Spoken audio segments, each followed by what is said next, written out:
Pernah nggak sih ngerasa duit kok cepet banget habisnya ya? Atau nyesel karena salah investasi? Nah, Ken Henderson dulu juga gitu. Dia itu dulu parah banget deh soal ngatur duit. Amburadul. Sampailah gue akhirnya minus, sampai gue ngerasa oke ini salah nih. Sampai minus tuh. Minus banyak.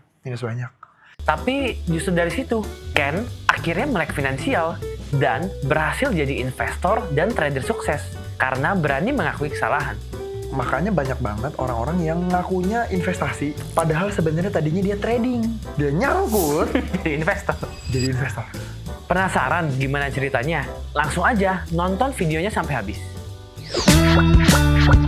Yuk COD, cuan on demand. Halo teman-teman Valburi, balik lagi ke YouTube channel Valburi di COD Podcast. Nah, di kesempatan kali ini gue udah kedatangan tamu yang sangat spesial ya, sahabat gue juga. Beliau ini udah melalang buana lah di sosial media mengajarkan kita semua mengenai financial baik trading ataupun investing. Oke, tanpa berbanyak-banyak bacot lagi ya, langsung aja kita sambut. Please welcome Ko Ken Henderson. Halo. Kok, first of all, thank you waktunya udah nyempetin dari kesibukan nih. Bela-belain datang ke sini untuk sharing nih ke teman-teman semua. Sama-sama, terima kasih udah diundang. Iya, thank you juga. Mungkin buat teman-teman Valburi nih yang belum sedikit kenal Koken, mungkin boleh diperkenalkan kayak Koken tuh background-nya apa, kesibukannya ngapain sehari-hari gitu. Oke, jadi gue ini founder dari Gatherish. Jadi kita di Gatherish ini ngajarin orang-orang keuangan secara netral. Nah, tagline-nya kita itu Learn Money, Live Better. Jadi kita percaya setiap orang di status sosial apapun, kalau dia learn money, dia bisa membuat keputusan lebih baik untuk keuangannya, supaya kualitas hidupnya jadi lebih bagus. Ngerti? Gitu, jadi learn money, live better. Nah, jadi di media kita, di sosial media, kita emang sharing, kita bikinin konten supaya lu juga bisa makin bagus keputusan keuangannya, supaya tadi live better. Ya, setuju banget Koken. Kalau ya baik semua kalangan tuh perlu tahu ya edukasi soal keuangan. Oke Koken, mungkin langsung aja nih. Gue pengen nanya nih kok. Pandangan Koken nih mengenai sedikit ya kita bahas makroekonomi sedikit tentang adanya gonjang-ganjing. Ya tarif kan terakhir akhirnya Amerika dan China udah held tarif selama 90 hari dan adanya tensi geopolitik sedikit terjadi juga ya di India. Menurut Koken nih di tengah kondisi isu global ini, adakah peluang untuk kita semua nih Koken untuk itu? Wah, kalau peluang selalu ada. Oke. Gue percaya peluang tuh selalu ada. Cuma masalahnya tinggal kita mau jadi orang yang kayak gimana nih. Apakah lu memanfaatin peluangnya atau enggak? Karena kan kalau lihat ya, ada rumus tuh. Orang yang sukses itu kesiapan ketemu sama peluang. Yes. Ya kan? Jadi masalahnya ini peluangnya ada, tapi elunya siap atau enggak. Nah ini tergantung nih dari lu nih yang nonton. Lu bisa belajar tentang makroekonomi, apapun itu. Tapi kalau lu nggak action juga percuma. Itu kalau lu belajar, apalagi kalau lu nggak belajar. Iya kan? Nah jadi kalau lihat dari, ini ngomongin makro nih ya. Kalau sebenarnya kalau menurut gue, tapi disclaimer gue bisa salah ya. Tapi sebenarnya dari awal kejadiannya Trump ngomongin soal tarif, itu tuh bukan Trump versus sama China, bukan. Tapi dia versus dengan the Fed. Oh, di belakang itu ya. Yes. Tapi dari 2020 pas COVID, itu kan banyak obligasi yang terbit. Iya. Dimanapun itu. Nah, ini obligasi yang 5 tahun udah mau jatuh tempo. Nah, itu kan harus dibayar. Nah, terus sekarang kondisi tuh lagi boleh dibilang pada seret nih. Nah, Donald Trump itu pengen supaya suku bunga diturunin. Ya. Tapi the Fed nggak pengen. Karena takut kalau SB diturunin, suku bunga diturunin, malah inflasi. Nah, jadi yang dilakukan sama Donald Trump adalah dia pepet the Fed. Dia pepet, lu mau apa lagi? Iya kan? Iya. Dengan pemikiran gini, Donald Trump itu dia presiden, tapi dia juga seorang pebisnis. Betul. Dan dia ini pinter. Dia ini pinter. Lu bayangin aja, masa orang pinter bikin bikin kebijakan tarif untuk negara yang isinya cuma penguin doang dikasih pajak. Iya kan? Iya. Buat apa? Nah, jadi hal-hal kayak gini, kalau mungkin orang-orang umum ngelihatnya, ini Donald Trump ini gila ya. Tapi kalau menurut gue, enggak. Dia cerdik. Oke. Nah, yang dia lakukan adalah, dengan kebijakan tarif ini, dia pepet. Supaya ekonomi makin berasa seret, ini the Fed mau nggak mau ujungnya turunin suku bunga. Oke. Gitu. Itu sih yang kalau view yang gue lihat ya. Mm-mm. Nah beberapa minggu lalu kan kejadian China sama US akhirnya ketemu sebuah pencerahan. Betul. Nah begitu ketemu pencerahan tensi turun dong. Betul. Itu udah pasti ngelihat dari market gold turun juga. Yes. Nah ini kan sebenarnya hal yang kalau dilihat secara logik itu pasti sebuah chance untuk ngambil peluang sell gold. Iya, betul. Nah sebaliknya kalau kita lihat pas lagi Trump munculin isu soal tarif, itu kan terjadi uncertainty. Yes. Dimana kalau terjadi uncertainty pasti orang-orang ngincer gold. Nah itu uptrend. Iya. Gitu. Oke, berarti pinter-pinter aja ya. Ada peluang apa ya? Kita siap apa enggak? Bener. Setuju Bener. banget sama Koken. Tapi boleh nggak sih spill tipis-tipis? Sekarang tuh alokasi portofolio berapa persen? Mungkin ada saham kah, kripto kah, atau properti mungkin? Aduh, nggak boleh, nggak deh. Ini sebenarnya cukup unik ya, karena mungkin gue masih agak sedikit jadul, gue masih punya properti, masih ada. Gitu, properti gue ada, terus di saham Indo khususnya ya. Itu 2 yang paling berat yang gue ada. Heavily di situ. Itu yang paling berat. Nah, lalu di kripto, menurut gue ini uang masa depan dan gue willingly buat belajar. Gue mau supaya bisa ngerti. Karena gue ngeliat kripto ini unik. Tiba-tiba nyokap gue nanya sama gue minggu lalu. Ken, Bitcoin apa sih? Loh, mama bisa nanya. Nyokap gue nanya Bitcoin itu apa? Dan gue jawab. Setelah gue jawab, nyokap gue tetap gak ngerti. Terus agak pusing dong. Gue ngerti jelasinnya, tapi setelah gue jelasin dia tetap gak ngerti. Oke. Tapi uniknya gini, generasi dulu di atas kita, itu mereka secara timeline ngelihat properti booming. Jadi mereka banyak invest ke properti. Lalu lanjut ke generasi kita. Generasi kita mungkin ngelihatnya bukan cuma di properti, tapi sebagian masih ngelirik. Tapi kita ngelihat pertumbuhan di saham, di kripto. Tapi lihat deh generasi di bawah kita. Generasi yang lahir tahun mungkin 2000-an, gitu ya. Mereka ini heavy di kripto mostly. Oh betul. Iya kan? Jadi apa yang mereka lihat di saat ini menarik nih? Menurut gue ini jadi bakal masa depan. Karena kan generasi penerus kita adalah mereka. Betul. Ya. Nah jadi kalau kita nggak belajar soal kripto, nggak cari tahu, menurut gue agak bahaya, agak sayang. Dan gue pun ketika mempelajari ini boleh dibilang termasuk telat. Oh iya. Iya, tapi ya gue nggak tahu ya. Cuman menurut gue it's time for us to learn more sih. Iya. Buat bisa ngikutin perkembangan. Gitu. Karena banyak juga yang mungkin ngomong ya never ending improvement ya buat belajar ya. Karena ya mau seumur berapapun kita harus belajar terus kok ya. Yes. Nah kalau US stocks gue ada tapi nggak banyak ya. Beli yang menurut gue kita pakai lah sehari-hari. Oke. Dah gitu aja paling. Gitu aja ya. Ada nggak portofolio dialokasikan sedikit untuk kayak trading di gold atau forex? Ada. Ada juga. Ada. Jadi gini, kalau di trading gold gitu ya, gue tuh baru mulai dari 2022. Menarik. Oke. Dimana gue dibayar untuk trading challenge. Gue dari saham melawan orang yang emang dari forex. Oke. Dan kebetulan yang menang gue. Loh, bisa? Gue juga menurut gue ini kayak ini unik menurut gue, kok gue yang menang. Tapi dari situ gue malah belajar, ini ada market yang menarik dimana buat orang-orang yang pengen belajar trading dan pengen tahu resikonya seperti apa, tapi resikonya sebanding dengan risknya tinggi, yes. Tapi lu bisa dapat reward yang setinggi itu juga. Ya menurut gue itu bagus banget sih buat kalau lu yang ada yang nggak pernah trading di futures, boleh banget dipelajarin dan dicoba. Oke. Kok tapi kayaknya gue sedikit penasaran sih kok. Kan lu bener-bener suka banget sharing di sosial media lu tentang financial, tentang investasi dan lain-lain. Boleh nggak sih ceritain perjalanan lu kok, kita mau tahu nih. Pertama kali tuh kenal dunia investasi atau finansial dari mana dan gimana? Oke, gue kenalnya dari sebuah kesalahan memang. Oh, dari kesalahan dulu? Iya, jadi gue tuh kesalahannya gini. Gue bisa cari duit tapi gue nggak bisa atur duit. Oke, ngerti. Gitu. Nah, gue ngelihat dari contoh atasnya kita, which is keluarga. Kebetulan keluarga gue salah cara ngatur duitnya. Nah, lu pernah gak sih ketemu orang yang punya usaha, tapi duit usahanya dipakai buat duit pribadi? Oh, kecampur ya? Kecampur. Nah, itu terjadi di keluarga gue, dan bukan cuman keluarga gue, tapi banyak banget yang kayak gitu. Nah, hal-hal kesalahan kayak ginilah yang terjadi di gue. Nah jadi gue ngeliat pas, jadi bokap gue tuh punya toko di Glodok. Oke. Ya kalau lu tahu Glodok, nah Iya. gue jebolan anak Glodok kira-kira gitu ya. Iya.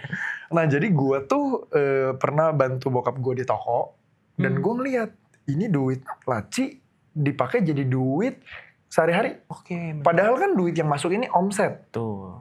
bukan net income, bukan net profit gitu. Nah masalahnya orang ngira dia tuh punya duit. Dan ini terjadi di banyak usaha lainnya, ternyata bukan cuman gue doang. Oh, gue ngerasa ini nggak wajar. Tapi ini dinormalisasikan sama orang-orang. Omset dipakai, diputar lagi, yang penting bisa hidup. Orang tua gue bahkan ngambil utang buat bisa jalanin tokonya. Anak-anak sekolah, untungnya sampai lulus ya. Iya, lulus. Nah, ketika gue udah lulus dari kuliah, actually gue mulai usaha dari mulai gue sekolah, gue udah MLM gitu ya. Terus gue mulai kuliah, gue udah mulai setup usaha gitu. Nah, gue melakukan hal yang sama. Oke. Duit laci, duit itu omset, gue pakai buat sehari-hari kebutuhan. Ada lagi masalah berikutnya. Duit itu kan kebiasaan. Habit nih. Habit.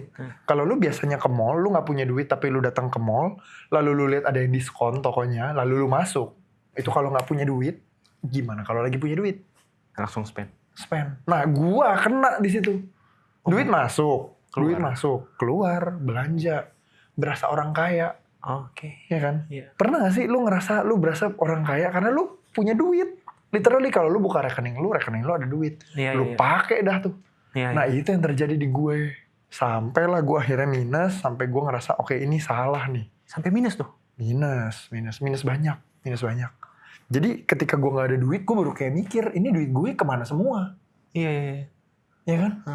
Income besar, memang nggak tiap hari, Iya. tapi income-nya besar, pernah 20 juta dalam sehari. Wow, masih muda loh. Yes, masih kuliah. Kuliah loh. Yes. Nah, tapi gue bingung, kok duit gue pada satu waktu yang lain habis. Duitnya kemana nih? Oke. Gitu. Disitulah gue kayak, oke ini ada yang salah dengan cara gue ngatur duit. Oke. Nah, di situ gue kayak oke ini harus bertobat. Ini belum ada Gadrich by the way, belum ada. Iya. Oh, masih belum. Belum ada Gadrich. Di saat itu gue bahkan punya cicilan properti. Udah nyicil properti pula. Iya, udah nyicil properti pula. Nah, nominalnya lumayan lah, 11 juta sebulan. Itu bukan lumayan lagi sih. Lumayan gede banget. Ya, sempat gagal bayar beberapa bulan. Kayak gitu. Nah, jadi ketika gue udah kondisinya minus, gue baru oke ini ada yang harus diubah nih. Gue pada saat itu nggak ketemu guru keuangan yang sifatnya netral. Gue jadi belajar, gue coba nabung lagi, gue belajar ke luar negeri, gue belajar sama guru yang emang ngajarin gue keuangan secara netral. Gue cari lah, maksudnya gue mulai memilah sekarang. Oke, kalau dia ngomong apa, tujuannya apa? Oh, iya. Gitu. Oke, kalau dia ngomong ini ada agenda di baliknya nggak sih? Dia lagi ada mau ngegoreng apa nggak sih sebenarnya? Iya, Gue iya, jadi iya. mulai mengerti hal itu. And then gue balik ke Indonesia, gue belajar tuh. Pokoknya semua duit gue begitu dapat income, gue cairin, gue masukin amplop. Amplop. Amplop, literally amplop. Sampai laci gue penuh. Gue nggak nyangka. Bener-bener amplop di laci semua tuh. Amplop di laci, sampai yang tadinya duit laci jadi gue pakai. Enggak. Nah ini sekarang malah lacinya penuh sama duit kertas. Wow, oke. Itu pertama kalinya gue ngerasa kayak, akhirnya gue punya duit. Beneran ini gue punya duit nih. Gitu, udah dari situ oke, gue sadar banyak orang punya masalah yang serupa kayak gue. Punya duit, punya income, tapi gak bisa diatur. Spendingnya nggak kontrol. Spending gak kekontrol. Pengen kelihatan kaya, pengen berasa kaya. Ini betul. Karena kan duit itu tuh emosi kan. Iya, betul. Iya kan? Lu sadar nggak sadar ketika lu masukin duit ke sebuah instrumen, lu jadi memperhatikan instrumen itu. Iya. Ya kan? Tendency, Itu literally hukum yang berlaku, di mana hartamu berada, di situ hatimu berada. Betul. Jadi kalau lu lihat duit itu pasti nyambung sama emosi. Nah, banyak orang yang ngalamin hal yang kayak gue alamin. Selama ini datang ke mall berasa bisa belanja padahal nggak ada duit. Begitu duit masuk, habis. Nah, ketika gue udah berhasil conquer this issue. Iya. Oke, ini gue bisa nolong banyak orang. Nah, dari situlah muncul Gadrich. Oh, dari awal mulanya dari kesalahan sendiri lucu banget. Oke. Gitu. Oke, itu kan pengalaman lu kayak kenal, cara memanage uang lah, kayak bisa dibilang mengatur keuangan secara wise. Tapi kalau pertama kali kenal sama namanya investasi dari mana? Nah ini dari teman. Gue tuh mulai investasi dari 2012. Oh, udah lama juga. Yes. 2012. Bahkan kesalahan keuangan gue ketika gue minus itu, Hah? investasi gue masih tetap ada. Cuman masalahnya gue jadi nggak bisa taruh duit lebihan aja. Oh, itu udah mulai investasi? Udah. Boleh tahu nggak instrumennya apa? Reksadana. Oh, oke. Reksadana. Equity fund. Iya, seru. Jadi dari situ gue, gue udah mulai kenal nih dari reksadana ke saham. Itu gue udah mulai kenal. Cuman ngerti investasi sama ngerti ngatur duit ini tuh different things kan. Iya, itu different skills. Ketika lu punya duit lu belanja kan emosinya kadang suka lupa tuh sama harusnya punya duit investasi nih. Betul banget. Nah itu. Jadi gue udah mulai investasi dari duluan tapi jatuh di keuangan malah tahun 2014-15. Itu 14-15-nya. Oke. Oh, aku pikir ya. Gue pikir lu awalnya terjun ke saham dulu. Ternyata reksadana dulu ya? Yes, itu dikenalnya sama teman, dikasih tahu. Oh, Ini instrumennya lumayan nih at that time. itu berarti masih zaman-zaman konvensional banget ya, belum ada aplikasi kayak sekarang kan ya? Belum ada. Gue datang ke kantornya. Oh, harus datang bahkan. Gue datang, gue tanda tangan. Itu sampai salesnya juga bingung. gue dijelasin sama teman gue. Gue datang ke kantornya, gue tanya dong sama salesnya ini apa. Salesnya juga bingung jawabnya. Loh, terus dia gimana jualannya? Ya gue juga bingung. Untungnya ada teman gue kan. Jadi teman gue yang ceritain, ya udah gue percaya aja sama dia. Ya udah, gue mencoba. Cuman dia bilang, ya ini kan tapi lu beda masuk timingnya sama gue ya. Jadi ya lu nggak bisa expect sama hasilnya. Yes, gue ngerti lah hal itu. Oke. Iya, gue ingat waktu itu salesnya dia mungkin umurnya 60-an, 50-60-an. Enci-enci udah tua gitu. Gue nanya sama apa dia juga bingung jawabnya. Literally kayak mikirnya lama baru dia jawabnya cuma gak nyampe 5 kata gitu. Ini gue ditipu gak sih? Takut marah ditipu uang sama dia. Iya kan, ini gue ditipu gak sih? Ya udah, tapi gue tetap coba masuk. Untungnya nyoba masuk tuh waktu itu. Yes. Dan sampai sekarang. Ada nggak kok? Penasaran sih. Ada nggak pengalaman selama ini kan dari 2012 sampai sekarang? Ada nggak sih pengalaman investasi yang mungkin ya let's say jelek-jeleknya atau bagusnya yang berkesan banget tuh, kayak pasti lu inget banget kejadian itu? Pasti banyak lah. Banyak. Satu deh contoh, Iya. properti menurut gue bukan propertinya yang jelek. Memang benar industri properti bukan lagi kondisi wangi sekarang. Iya. Ya kan? Tapi harusnya kita yang ngerti posisi keuangannya kita. Betul. Nah gue di saat itu terjebak kayak nafsu mau beli padahal gue kagak ngerti. Oh, belum paham. Bener. Kan gini, kalau lu lihat properti dibilang itu bagus, yang bilang itu bagus pasti developernya, bener gak? Betul. Pasti yang jualan. Kalau nggak sales. Bagus, bener. Nah tapi ya gue percaya aja di saat itu. Well, kondisinya gimana sekarang? Ya harganya nggak naik-naik, tapi ada aja yang ngisi.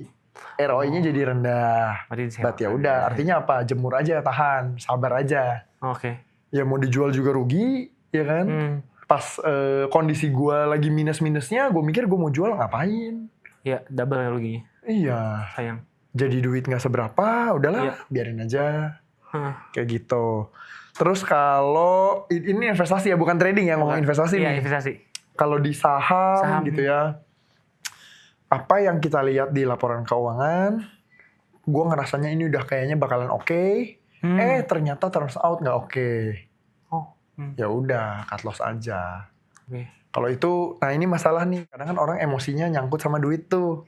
Iya. Nah sedangkan kalau buat kita nggak boleh ngelihat kayak gitu. Harusnya kalau company-nya nggak works ya udah. Harus rela gitu. Relain aja, and then kita kan pilihan investasi tuh banyak banget. Kalau ngomong saham aja, baru ngomong Indonesia doang ada berapa ratus. Iya. Ya kan? Perusahaan ada berapa ratus yang IPO. Iya. Belum ngomongin US stocks. Iya kan? Lagi. Di zaman dulu sih kita tidak difasilitasi ya buat investasi sampai sana, ke investasi di luar negeri. Karena kita lihat kayaknya ini sebuah agenda di mana biar duit kita muternya di sini-sini aja. Iya. Iya kan? Ada yang pembicaraan seperti ini. Iya kan? Ini konspirasi tapi bener atau enggak ya silakan lihat sendiri. Iya. Ketika difasilitasi duitnya banyak invest keluar juga. Ngalir juga, betul. Gitu. Jadi ya memang unik gitu di investasi. Ada bahkan orang-orang yang invest di saham yang jelek. Iya kan? Gue pernah nggak? Pernah kena juga lah. Invest di saham yang katanya ada story-nya katanya bagus, ternyata perusahaannya jelek. Giliran perusahaan yang bagus, lihat deh kalau di Indonesia aja ya, dari 900-an saham yang ada, Iya. orang-orang lebih ngomongin saham yang perusahaannya nggak jelas dibanding dengan perusahaan yang Jelas profitable gitu ya. iya. Ya, ini memang unik sih. Iya.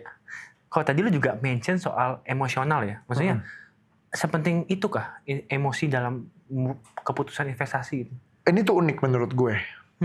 Sebisa mungkin logik. Sebisa mungkin lu buat keputusan investasi itu logik. Harus logik ya? Harusnya. Oh, oke. Tapi masalahnya ketika lu udah taruh duitnya di dalam, emosinya main. Oh iya, betul. Makanya banyak banget orang-orang yang ngakunya investasi. Ngakunya. Padahal sebenarnya tadinya dia trading. Oh, nyangkut dong gitu. Dia nyangkut Jadi investor. jadi investor. Nah, gue nggak tahu apakah lu salah satunya gitu ya.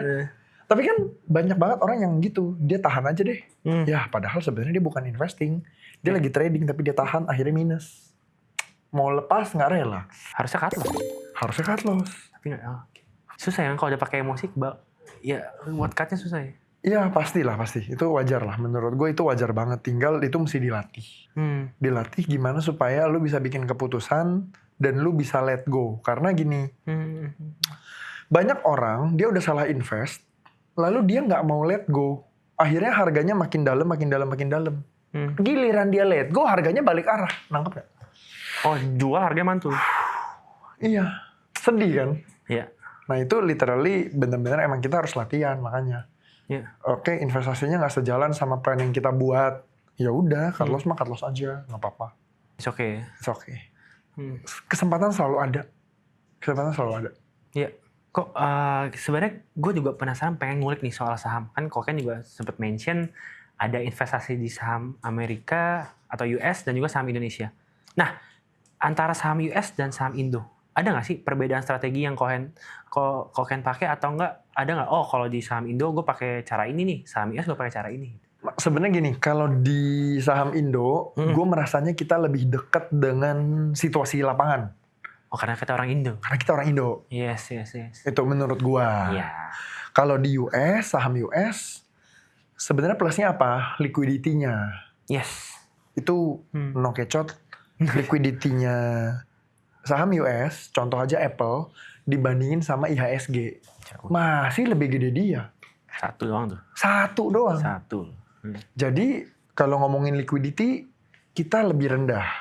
Iya. Tapi karena liquidity kita lebih rendah, kita bisa melihat ini sebuah nilai plus. Oke, menarik. Kalau di saham Indonesia, kita bisa ngecek Broksum. Oh iya. Ya kan? Kita bisa ngecek bandarmologinya. Siapa nih yang ngumpulin? Iya. Saham-saham mana yang sebenarnya masih oke nih buat dilihat. Yes. Kayak berapa bulan lalu sebelum Antam meleduk, itu gue ngomong tuh di kelas. Kebetulan gue ada kelas kan. Iya, betul. Gue kasih tahu ini lu boleh pantengin. Oke. Karena ini lagi ada yang ngumpulin. Dan beritanya lagi jelek. Oh, momennya pas banget ya. Ingat gak ada berapa bulan lalu berita soal ini emas ilegal. Iya, yang katanya di bertebaran luas sana ya. Iya. Iya. Oh, gue riding the wave. Menurut gue, ini kesempatan yang bagus. Oh, itu justru kan malah masuk. Gue malah masuk. Beli murah. Di kelas gue ceritain. Nih lu lihat deh, kita buka Broksumnya ya. Oke. Ini yang ngumpulin siapa aja dan udah ngumpulin dari kapan. Dan ketahuan kan itu. Ketahuan. Pertanyaannya, bandar mau rugi nggak? Enggak. Ngapain juga. Nah justru dengan ada yang kayak gitu, kita bisa koleksi lebih murah harganya. Oh, ngikut aja kita. Ngikut aja, betul. Begitu udah naik, jual. Iya, dan kemarin naik lagi. Ngikutin harga emas pas naik. Betul. 3 bulan 60% sampai berapa ya? Wah. Ada yang jual di 80%-an, gue 60% udah oke. Gila, yang 80% hampir beggar loh. Dari Yes. 3 Makanya kalau gue di 60% aja, gue kan up story tuh. Iya. 60% ya udah gue udah cukup. Iya. Udah. Gue udah kasih tahu ya teman-teman yang ikutan The Wells Game nih kemarin, kalian udah untung ya. Iya. Congrats ya. Udah selesai ya. Selesai. Tanggung jawab Buat gue udah selesai. Tapi ternyata dia 80%. Yes. Jadi ya itu plus minusnya menurut gue. Nah kalau di US stocks, of course liquidity lebih tinggi. Lebih tinggi, betul. Jadi kalau bandar atau market maker mau ngerjain butuh Effort LP-nya lebih lebih besar. Liquidity provider harus benar-benar besar banget. Iya. Nah kalau buat gue beli apa yang kita pakai aja deh. Karena kan kalau lu lihat nih volatility-nya banyak yang lebih tinggi juga ya. Kalau kita kan di Indonesia ada ARA, ada ARB. Iya, ada batasnya. Mereka nggak ada. Iya, betul, mereka Nggak pakai. Kalau lu masuk dan lu tidak mengerti, ya lu expect apa? Iya. Gitu. Tapi kok kan ada nggak ngelihat peluang kalau di saham Amerika tuh, oh ternyata di saham Amerika ada saham teknologi yang kita nggak punya gitu misalnya. Itu apakah jadi peluang juga menurut kalian? Gue tuh sebenarnya ngelihat itu peluangnya besar banget. Peluangnya besar banget. Tapi peluang yang besar disertai dengan volatility yang besar juga. Yes. Itu udah apa ya? Temenan lah. Lu nggak bisa ngelihat ini return tinggi, tapi lu nggak pengen resiko tinggi. Ya semua orang maunya kayak gitu. Tapi kan kenyataannya Bisa. return tinggi dibarengin dengan resiko tinggi. Always like that. Always like that. Iya. Nah jadi gue tuh ngelihat contoh kripto kan tadi kita ngomong. Gue ngerasa kripto ini duit masa depan nih. Yes. Kripto pasti ada hardware yang dipakai dong. Ya kan logiknya. Contoh Nvidia. Ya. Naiknya gila-gilaan. Wow, yes. Gue ngelirik Nvidia, tapi kalau dapat harga murah baru gue mau beli. Jadi nggak ngejar ya? Gue tipenya kalau bisa jangan ngejar, jadiin watchlist aja. Ada nggak berikutnya pilihan lain, opsi yang lain? Masih ada AMD. Oh, yang lebih murah. Iya kan? Yes. Masih ada nggak pilihan lain? Pilihan tuh banyak, tapi inget volatility-nya sama risikonya aja. Nah, lu bisa toleransi itu nggak? Yeah. Kalau lu masuk ke contoh ke Riot, buset, ya lu expect apa gitu lu masuk ke sana? Lu masuk ke sana expect lu apa? Kalau lu mau masukin duit yang rela hilang ya udah, ekspektasi lu apa? Jadi enggak gitu kan? Iya, cacing naga-naga. Cacing naga-naga. Gue sih ngeliatnya gitu. Oh ngerti, menarik. Kalau Koken sendiri nih, apa sih thought prosesnya kalau sampai membeli suatu saham nih? Let's say kan kayak Antam tadi. Ada nggak sih prosesnya kayak cara screening Koken itu gimana? Apakah dari fundamental dulu, atau dari story, atau dari Broxum tadi gimana kalau Koken sendiri? Gue gabungan sih sebenarnya. Cuman kalau overall kita ngelihatnya top down. Jadi dari market outlook, kita lihat ke bawah. Oke, ini sektor mana yang bakal jalan? Iya. Kayak gitu. Dari sektor mana yang bakal jalan, lihat aja perusahaan mana yang kira-kira bakal oke. Nah itu umumnya ya. Nah sebenarnya gabungannya dari mana? Lihat dari fundamental iya, lihat dari technical juga iya, sama lihat dari money flow. Money flow juga ya, oke. Money flow. Menurut gue yang paling nggak bisa bohong money flow. Oke. Karena kan duit besar masuk, kita mah ngikut aja. Iya, duit kita juga masih kecil-kecil. Iya, sebesar-besarnya duit kita. Lu mau bandingin sama LP, lu mau bandingin sama bandar. Susah. Nggak bisa bos. Susah bos. Iya kan? Jadi menurut gue yang paling gak bohong money flow. Oke. Itu yang menurut gue talk chair. Cuman money flow masuk, duit besar masuk. Dia diajak nyelam ke bawah pun napasnya panjang. Oh, oke, paham. Iya kan? Iya. Malah dia bisa collect di bawah. Pertanyaan gue, kita bisa kita siap nggak? Kalau gue sih siap-siap aja. Kita pakai money flow aja, kita pernah beli barang yang 1 tahun berikutnya naik 100%, tapi nunggunya 1 tahun. Nah, sabar nggak tuh kan setahun? Nah, lu sabar nggak tahan apa setahun? Kalau gue sih sabar. Iya. Nah, yang kayak gitu loh. Jadi Menarik. plus minus lah. Iya. Gitu. Tapi kalau itu kan gue pribadi, kalau teman-teman di community, di Investorage, di member, kita kasih disclaimer ya, ini benar-benar harus sabar. Tapi kita kasih menu-menu juga yang oke nih kalau lu mau yang lebih cepet, ada yang tipenya beli sore jual pagi kayak gitu. Ada gitu juga ya. Iya. Sekarang kan juga aku lihat di sosial media tuh masih banyak loh kok. Orang-orang yang memperdebatkan lu harusnya pakai fundamental, lu harusnya pakai technical doang. Ya sebenarnya kan bisa di-combine kali ya mungkin. Gue sih ngerasa emang itu sebuah kombinasi. Gue ya, kalau gue pribadi ya gue ngerasa itu harusnya nggak cuma lihat dari satu sisi. Iya. Contoh, lu kalau ngeliat fundamental bagus, ini zaman sekarang ya, Iya. lu bisa nggak cari dari AI? Oh iya? Iya, I know. ya bisa dong. Iya, ketemu langsung. Lu pasti ketemu, lu tinggal masukin kriteria. Iya. Lu mau saham yang fundamentalnya bagus apa aja? Pertanyaan gue berikutnya, saham yang muncul, saham yang gerak nggak? Nah, ayo. Ingat, liquidity Indonesia rendah. Nah. Ya kan? Iya. Nah, ketika lu lihat sahamnya bagus tapi lu beli nggak gerak harganya, nah forward. Apakah lu bisa dapetin untung dari mana? Apakah dividen membuat lu jadi lebih kaya? Oh iya, ada dia. Nah, tapi gue tanya balik, posisi keuangan lu di mana nih? Kalau lu ngincer dividen, lu udah sekaya apa? Iya. Kalau lu duitnya, let's say misalkan duitnya kecil, Iya. gue kan nggak bisa ngomong kecil gede berapa nih relatif orang-orang. Yes. Kita let's say misalkan lu 10 juta, lu beli, lu ngarepin dividen.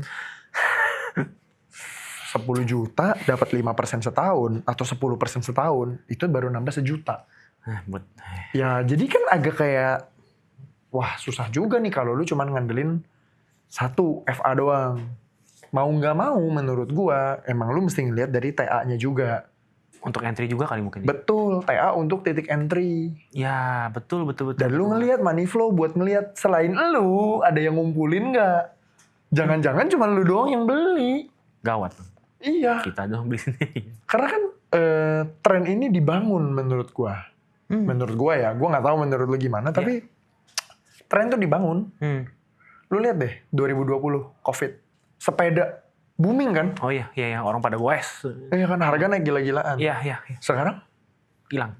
iya. Nah, yang kayak gini kita mesti ngeliat. Menarik.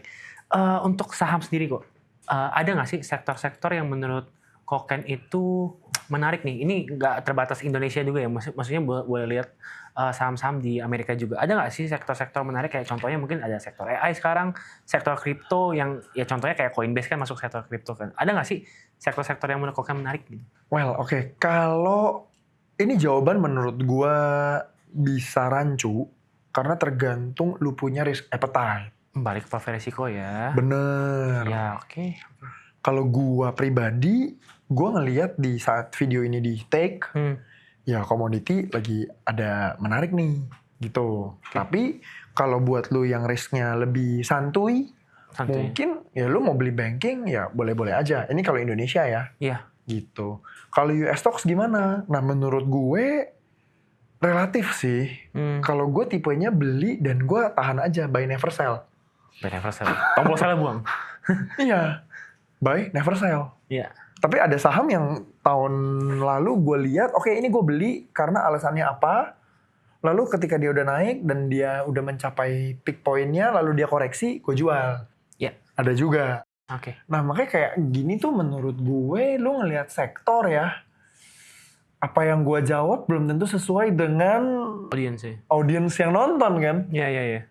Gitu. Balik masing-masing lagi ya. Yes. Oke, kita kan udah ngobrol nih panjang lebar soal perjalanan investasi Koken ya.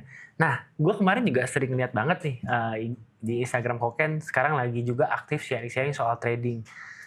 Boleh nggak kok share juga kapan tuh mulai trading, kayak nyobain trading gold tuh dari kapan dan kenapa akhirnya nyobain?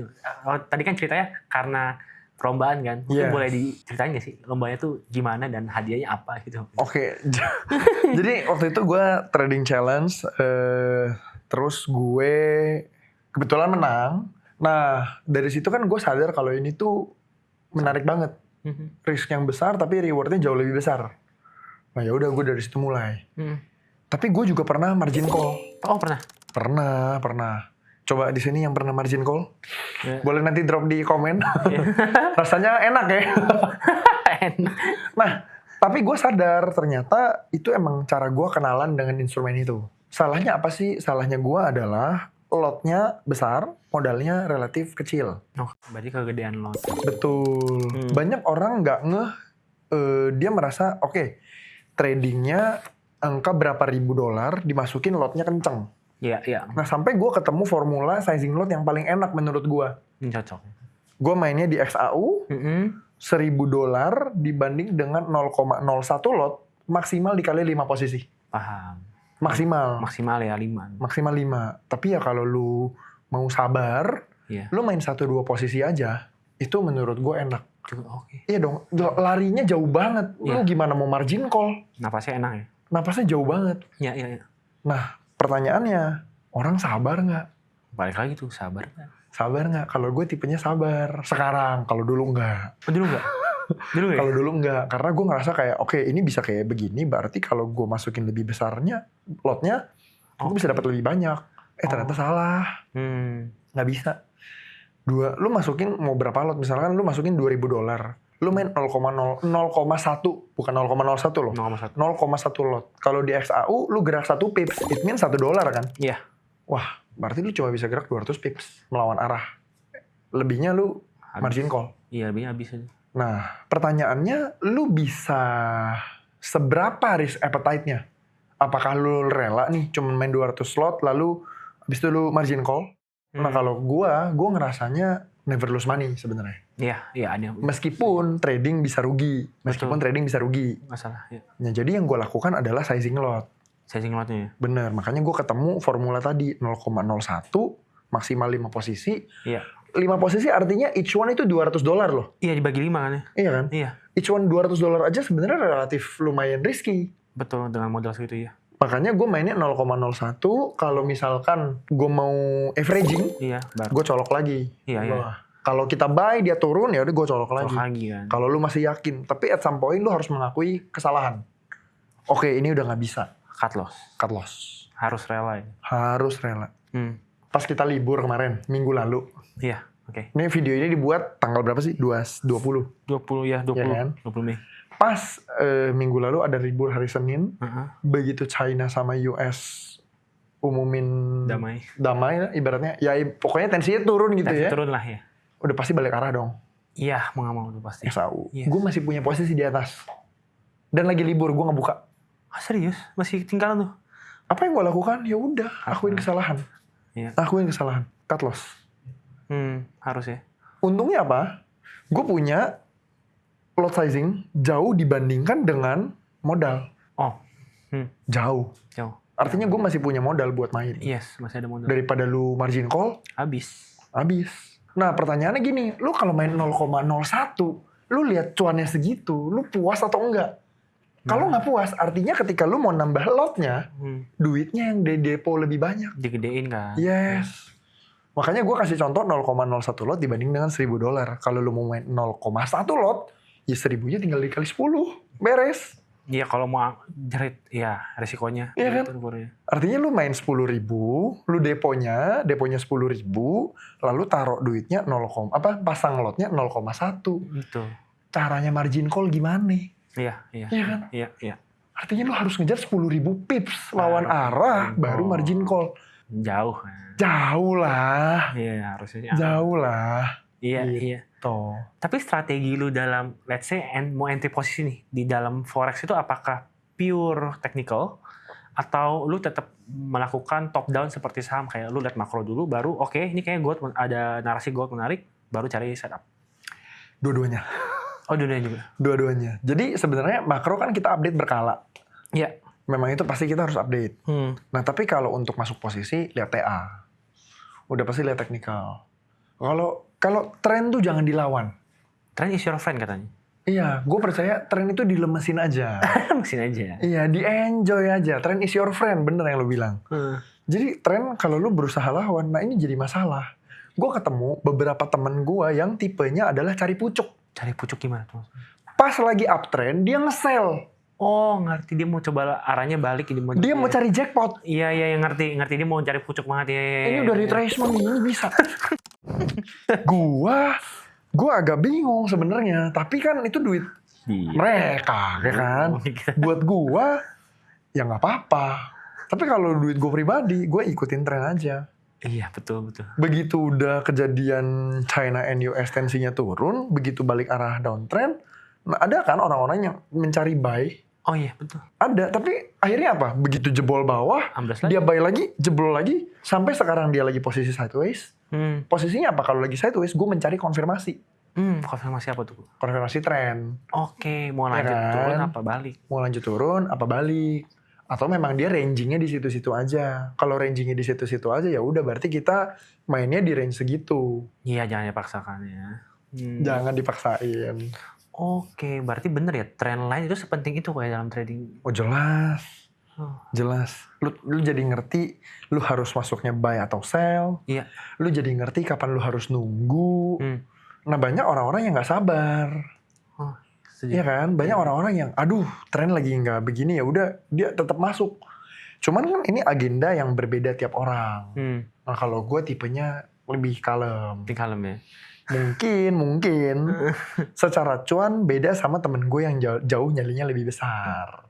Iya cuman at least lebih aman gak sih? Betul, kalau gue lebih tipenya tenang. Iya santai, enak.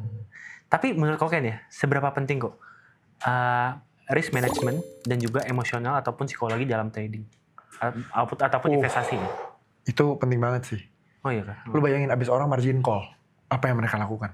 Biasanya 2. Kalau nggak dia revenge trading, atau nggak dia jadi diem. Ya kan? Menurut gue nggak ada yang salah, nggak ada yang benar.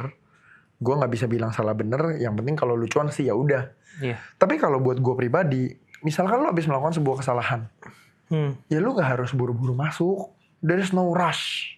Nggak usah ngerush. Karena ketika biasanya lu ngerush, emosi main. Nah, tuh kan main lagi. Ujungnya apa? Overtrade. Banyak banget yang kayak gitu. Bukan banyak banget, gue pernah kok kayak gitu. Overtrade juga. Pasti pernah, nggak mungkin nggak. Karena menurut gue itu kayak lu ngerasa aduh market begini, gue merasa masa gue rugi gitu kan. Iya. Masa lu ngerasa aduh nih yang bener aja gue bisa untung. Gitu. Apalagi kalau orang-orang yang dia nge-buy. Jebret turun ke bawah, margin call, abis margin call naik. Double tuh kena. Nah jadi dia udah abis, dia pasti emosinya kesel lah. Kena mental lagi. Aduh, nah yang kayak gini menurut gue emang ada waktunya lu untuk istirahat dan lu evaluasi. Apakah selama ini trading plan lu bener atau enggak? Gitu. Nah kalau buat gua, evaluasi ini kunci penting. Evaluasi.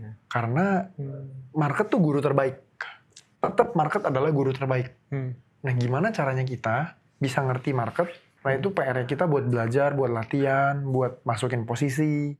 Meskipun kondisinya lu lagi oke nih, lu mau take time out dulu. Iya. Tapi lu harus abis time out, kapan lu mau mulai lagi dan kapan lu mau lihat lagi. Oh harus, ibaratnya comeback gak sih bisa dibilang? Yes. Harus comeback ya, gak boleh berhenti, stop gitu ya. Yes. Gue percaya ultimate failure itu adalah orang yang keluar dari game. Lu main bola, lu kalah. Ya udah lu gak mau ngapa-ngapain lagi. Berhenti nyerah gitu aja. Nyerah. Ya udah, itu gitu udah pasti failure kan. Iya benar. Tapi kalau lu abis kalah, lu evaluasi, lu main lagi, lu kalah lagi, lu evaluasi lagi. Ya lanjut aja lagi kan. Lanjut lagi. Pasti ada progres kan yang bikin lu jadi makin bagus. Iya, dan tahu nih salahnya di mana. Iya. Menarik. Berarti ya bahkan banyak orang zaman sekarang kayaknya trading ataupun investasi itu kok ya, ikut-ikutan orang. Wah. Ini banyak banget sih. Dan menurut gua ini tuh hal yang sulit dihindarin. Karena di sosial media menampilkan semua stuff yang kelihatannya oke. Yang indahnya doang. Yang indah. Luxury stuff, hidup nyaman. Ya lagi. Trading while bukan trading for living ya. Ini lagi liburan, trading tetap cuan gitu kan. Lagi di pantai cuan. Iya. Nggak salah, menurut gua nggak salah. Cuman PR-nya adalah buat orang-orang yang ngikut ini cuman satu. Lu mesti ngerti ada namanya agenda setting. Agenda setting. Betul, karena gue kuliah sarjana komunikasi. Oke. Di situ ada matkul dan diajarin tentang agenda setting. Semua yang dinaikin ke publik itu ada agendanya. Agendanya buat apa? Gitu. Nah kalau buat gue pribadi, ya agendanya jelas untuk biar lu bisa tertarik, desire-nya naik untuk investasi maupun trading, ya kan? Yes. Dan ya itu memang skema yang berjalan di dunia ini selalu kayak begitu. Nah yang jadi masalah adalah kalau lu pengen cepat kaya. Gitu. Orang yang pengen cepat kaya biasanya yang nyusahin dirinya sendiri. Mindsetnya udah rusak kayak gini. Cepat Iya, kaya. karena gini, mereka ngelihat hasilnya doang. Mereka ngelihat hasil di sosmed nih. Gile, Koken bisa beli ini, beli itu. Tapi gue bukan tipe yang, bahkan gue menilai diri gue bukan tipe influencer yang suka flexing. Oh iya. Gue menilainya begitu. Yes, tapi gue nggak tahu publik menilai apa. Tapi kan banyak influencer di luar sana yang dia kasih tunjuk mobilnya, kasih tunjuk jam tangannya, kasih tunjuk hidup mewahnya. Betul banget. Iya. Nah, masalah yang terjadi adalah lu yang nonton, pengen jadi kayak dia dalam waktu yang singkat dan cepat dan instan. Tanpa lihat proses lagi. Tanpa lihat prosesnya. Iya kan? Ya, contoh, orang ngelihat gue di posisi hari ini. Iya. Wih, keren ya Koken misalkan. Kayak enak ya hidupnya. Kayaknya enak ya hidupnya. Iya, tapi lu kan belum ngerasain dari 2012. Dan mau nggak tuh rasanya? Iya, lu mau nggak ngerasainnya? Gitu. Jadi naikin desire ini wajar, tapi kalau lu pengen cepet kaya ini, menurut gue sebuah PR yang harus dipelajarin. Ajarin. Supaya lu ngerti risk and rewardnya kayak gimana. Iya. Gitu, lu mesti ngerti ada resikonya, dan lu harus belajar, willingly belajar untuk meminimalisir resikonya. Itu penting banget ya. Yes. Oke, terus itu kok kan juga ada mention punya community dan juga media ya, ada investoris dan juga ada rich. Nah, ada nggak sih kok masalah atau problem yang dialami sama anak muda zaman sekarang? Atau nggak, let's say pemula juga dalam berinvestasi ataupun trading, apa sih biasanya yang Koken suka ketemu ini di komunitas Koken sendiri? Kalau di dalam community gue, mostly aman-aman aja. Oh, so far so good. So far so good, karena sudah tereducate. Oke. Sebelum masuk ke community, mereka harus tereducate dulu. Baru masuk. Baru bisa masuk. Ngerti. Gitu. Nah, jadi mereka udah lumayan ngerti lah risk and rewardnya apa. Lebih enak. Gitu. Terus kalaupun terjadi risk, kita kasih tahu alasannya apa. Oke. Yes, misal beli suatu saham, sahamnya downtrend. Oke, iya. Ada yang sempat untung, ada yang nggak sempat lepas, lalu ikut ke bawah. Keseret ya. Keseret. Nah, kita kasih tahu, oke, proyeksinya apa nih yang terjadi ya. Karena gini, lu sabar. Tapi pertanyaannya, sabar orang kan ada batasnya, ya nggak? Beda-beda lagi. Artinya batas ini kan sebuah ekspektasi. Iya. Nah, masalahnya adalah banyak orang yang bingung ekspektasinya harus kayak gimana. Nah, di community, gue berusaha menyelesaikan itu dengan cara kasih solusi, ekspektasi lu harus ditaruh di mana. Update-nya kita kasih, oke, perusahaan ini kayak begini ya. Perusahaan ini kayak gini nih posisinya. Jadi kalau lu expect bisa balik, harusnya dalam waktu berapa lama. Supaya sabar orang yang ada batasnya ini, dia jadi tahu ekspektasinya harus kayak gimana. Iya. Gitu. Terus kalau di publik, nah ini ngomongin di luar community nih ya. Umum ya. Iya. Yang masalah itu adalah yang tadi pengen cepet kaya. Itu paling banyak ya? Menurut gue itu sebuah masalah karena baru-baru ini gue terima DM. Oh, oke. Kok gue pengen dong ikut, katanya lu bisa ada saham yang cepet naik ya? Nah, gitu nanya langsung. Iya, nggak gue jawab. Karena menurut gue, yes, gue punya menu itu. Bener. Ada emang. Gue punya menu itu. Saham yang hari ini beli, besok naik, ada. Tapi kan ekspektasi lu sama ekspektasi gue bisa beda. Yes. Kalau ekspektasi lu pengennya cepet kaya, gue rasa kayaknya lebih bahaya ketika gue mengizinkan lu masuk ke dalam community gue. Karena bisa bertabrakan dengan value yang kita pegang. Iya. Meskipun menunya ada nih. Ngerti. Kan cepet kaya, gini, gue ngerti di saham bisa bantu lu lebih cepat, yes. Yes, ya. Tapi lu ngerti resikonya nggak? Gitu, jadi ini harus imbang nih. Gitu. Kadang tuh gimana ya, orang maunya lihat enaknya doang kali kalau bisa dibilang ya. Iya. Dia nggak mikirin resikonya tuh. Iya, giliran resiko terjadi ngoceh. Nyalain orang lagi. Nyalain orang lagi. Waduh. Pernah tuh kok disalahin dia kayak. Untungnya enggak sih. Untungnya enggak sih. Iya. Tapi ya resiko kayak gini kan kita hindarin. Iya, betul banget. Gitu. Oke. Mungkin ini terakhir kali kok buat teman-teman ya, karena kayaknya udah mau sejam juga. Kira-kira bener ya? Nggak berasa ya? Nggak berasa ya. Kira-kira apa sih 3 mindset nih yang wajib dimiliki atau sama teman-teman nih biar bisa survive atau enggak bisa thriving terus lah di market financial? Oke, nomor 1 ya. Learn before you earn. Learn before you. Itu udah pasti. Lu mau earn lebih banyak, ya lu harus learn lebih banyak. Iya. Lu bisa learn kalau lu listen. Listen, ya oke. Lu bisa learn kalau lu mendengar lebih banyak. Dan lu bisa mendengar kalau lu accept kondisi lu. Iya. Jadi banyak orang gak bisa accept kondisinya dia. Contohnya kok? Ya dia merasa dia pinter. Oh, denial. Iya, dia merasa dia pinter. Oh. Dia merasa keputusan dia paling bagus. Bebal dong ya. Bebal bahasanya. Iya, bebal kan. Padahal portonya merah. Mati kalau. Porto merah merasa pinter lagi. Porto merah, merasa pinter. Terus kalau ngomong merasa saham pilihan dia paling bagus. Amsyong tuh. Waduh, susah juga tuh. Di posisi gue aja, ketika gue ngomongin saham, gue selalu kasih disclaimer. Iya, betul. Menurut gue kayak gini, bisa jadi beda dengan menurut lu. Nah, orang yang kayak gini nih, wah sulit menurut gue. Karena dia nggak bisa accept. Gimana dia mau listen? Gimana kalau dia bisa learn kalau dia nggak mau listen? Learn apapun dia akan tabrakin dengan apa yang dia percaya. Iya. Iya, susah. Gimana bisa earn lebih banyak? Itu ya. Ya. Itu baru satu udah berapa menit tuh? Udah mau habis lagi waktunya.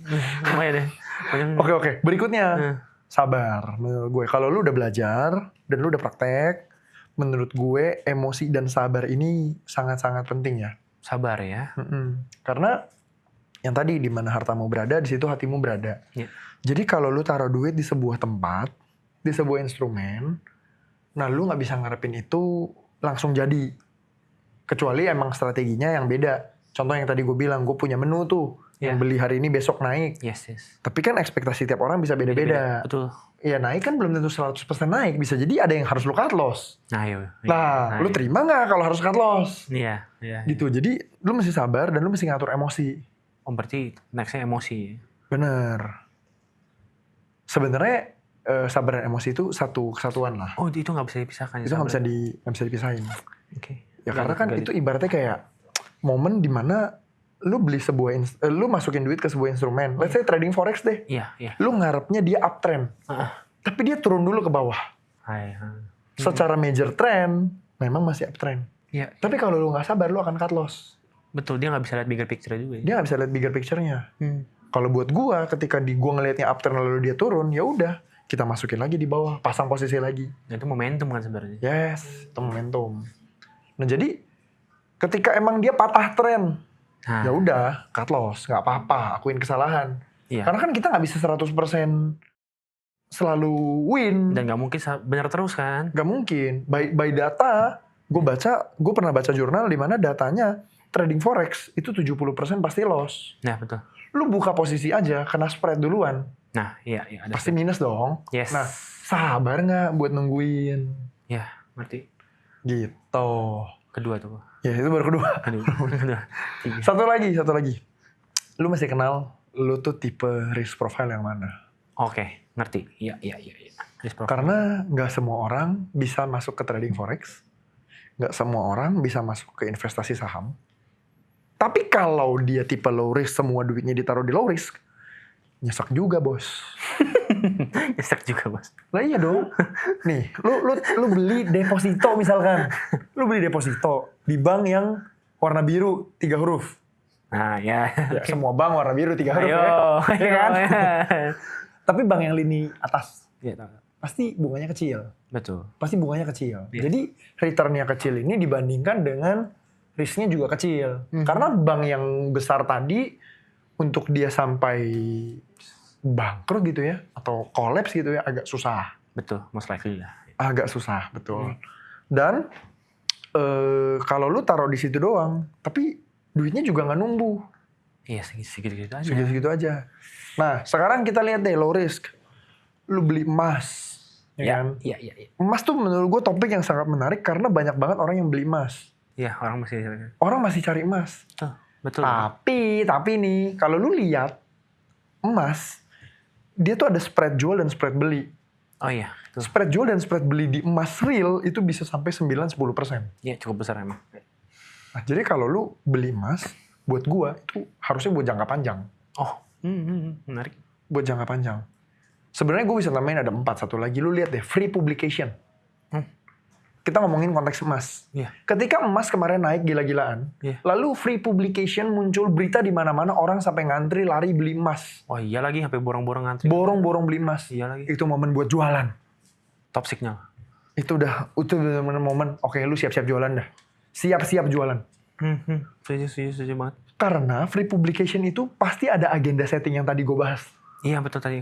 Pasti itu udah ada agendanya di mana orang-orang udah ngumpulin, ini waktunya jualan.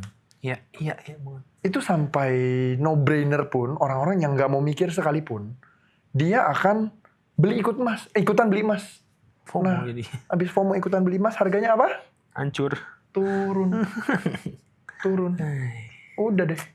Nah jadi tadi apa ya? 1, 2, 3, 4. Tadi gue bahas yang ketiga risk profile. Meskipun lu tipenya ada low risk sekalipun lu harus diversifikasi ke medium and high risk. Menarik. Karena kalau lu cuma ngandelin yang low risk, lu nggak bisa tumbuh. Tapi kalau lu taruh ke high risk semua, lu nya nggak tahan emosinya, Iya. nggak tahan ngelihat ruginya, padahal in major trend untung, Yes. ya artinya apa? Diversifikasi. Let's say kalau lu low risk profile, taruh 60% lu di yang low risk, tapi lu bisa taruh 20 dan 20 di medium and high risk. Intinya apa? Supaya lu bisa tetap ngejar pertumbuhan inflasi, kan ada barang makin mahal pasti, Betul. tapi lu tetap bisa dapetin untung lebih daripada inflasi. Oke. Gitu. Oke. Teman-teman, ini nggak berasa teman-teman ya udah mau sejam. Koken juga Iya. udah lama banget nih. Kita belajar banyak banget tadi. Ingat mindsetnya, learn, sabar dan emosi, risk profile dan juga free publication. Ya teman-teman, pokoknya intinya nggak ada cara cepat kaya. Semua butuh proses. Dan thank you buat teman-teman yang udah nonton. Jangan lupa saksikan lagi COD Podcast di kesempatan berikutnya. Dan tentunya dengan juga narasumber yang menarik lainnya. So, yuk kita COD-an lagi. Dan thank you, Koken waktunya. Thank you, Nick. Thank you so Thank much. you, thank you, thank you. Oke.